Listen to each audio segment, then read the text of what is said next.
The Taza factory has been manufacturing chocolate since 2005 after Alex Whitmore experienced the unique flavor of authentic Mexican chocolate.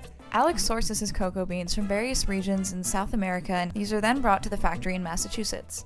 So once the beans arrive at the factory, it takes about 2 days to go from bean to bar. The beans are roasted first, then what we have left, once they're all shelled, are nibs. Next, the nibs go to the grinding room and are put into the blue molino, which grinds nibs into chocolate liquor, also known as chocolate liquid. Then sugar is mixed into the chocolate liquor in a mixing tank to create cocoa mass, which can go to one of two machines next. One of the machines is the red molino, where Taza's disc chocolates are made.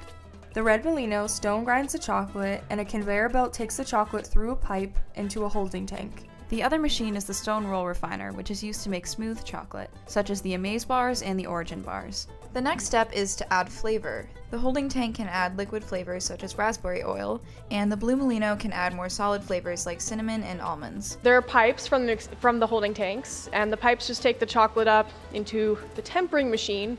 What the temperer does is it fluctuates the chocolate. There's a series of heating and cooling temperatures that the chocolate goes through while in the temperer.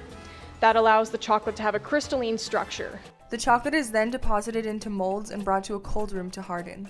The workers have to ask, does this chocolate bar meet our wicked high standards? If the chocolate bar has too many air bubbles or if it has a weird shape, we can melt those into a future batch of the same flavor, or we can chop them up and use them as samples. So we try not to waste anything here. Everything gets packaged into boxes by hand, and they're distributed to all the stores that feature Taza. So anywhere you see a Taza product in the world, it was made right here. Taza Chocolate has been proudly producing authentic Mexican chocolate in Massachusetts for over 10 years. As founder of the company, Alex thought it important to establish his company near his home in Cape Cod and continue his chocolate production in Massachusetts.